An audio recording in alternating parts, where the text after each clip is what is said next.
When the Chinese traders come in, and they come in 20 at a time. We can't continue to allow China to rape our country, and that's what they're doing.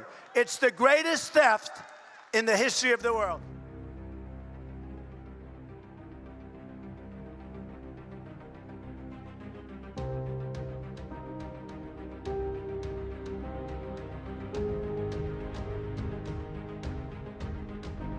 Is US afraid of China and Russia?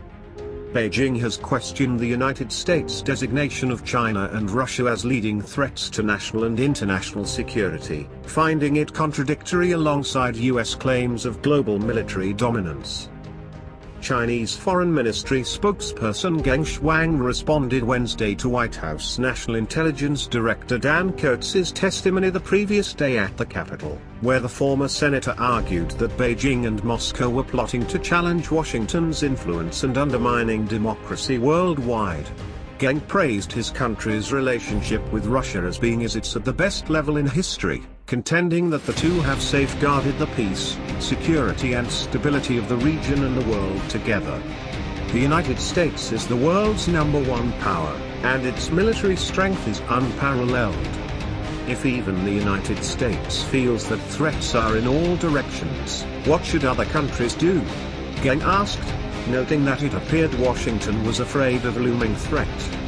China and Russia have grown closer in recent years over what they jointly view as an expansionist US doctrine harmful to their own agendas at home and abroad.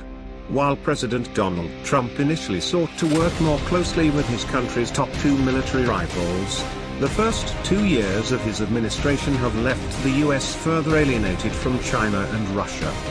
Last fall, Vostok 2018, the largest military exercise the world has seen since the end of the Cold War, was conducted on the Siberian border between Russia and China. Hundreds of thousands of Russian troops were joined by Chinese soldiers. Joint Russian-Chinese naval exercises are occurring with increasing frequency, not just in the Pacific, but also in the Baltic Sea and the Arctic Ocean. The US, for its part, still maintains a substantial lead in terms of strength, reach and technology, but the Federal United States Institute of Peace found in November that the US might struggle to win, or perhaps lose, a war against China or Russia and is particularly at risk of being overwhelmed should its military be forced to fight on two or more fronts simultaneously. The US is making it clear that Russia is to blame after two warships nearly collided in the Pacific on Friday, but while the incident was another tense military encounter involving the two countries, the fact that it took place in China's backyard is raising concerns about growing cooperation between Moscow and Beijing to challenge US's position as the preeminent global power. Russia and China have each sought to expand their global reach by challenging American military dominance in the air and at sea. But while both countries have been getting bolder, evidence suggests they have done so independently. In addition to asserting that Russia's relationship with China has reached an unprecedented level, Putin highlighted their shared views on many geopolitical issues, noting the two countries see eye to eye on several geopolitical challenges, including tensions on the Korean Peninsula, in Venezuela and the conflict in Syria. Xi called the Russian president a friend, and reiterated Putin's view, saying that our cooperation is based on mutual trust.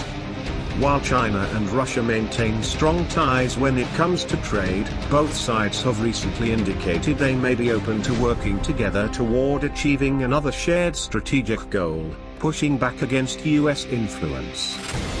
There are also recent indications that Moscow is intent on growing its influence globally, a push that will likely only escalate tensions with the US. Russia expanding influence in Pacific.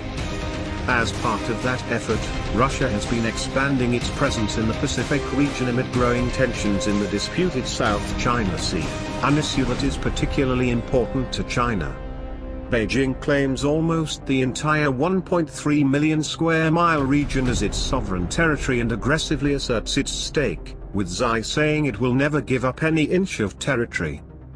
But China is just one of several countries who lay claim to parts of the South China Sea along with the Philippines, Vietnam, Malaysia, and Brunei. Against the backdrop of this history, as we reflect on what the United States is now doing, we should ask whether the warning to the US about the most dangerous scenario could soon become a fact.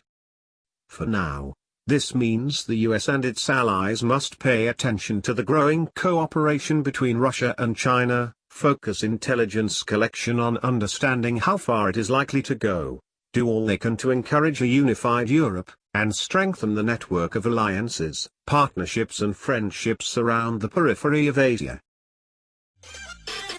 If you like this video, smash that thumbs up and hit the subscribe button to get the latest news about military update and trend around the globe.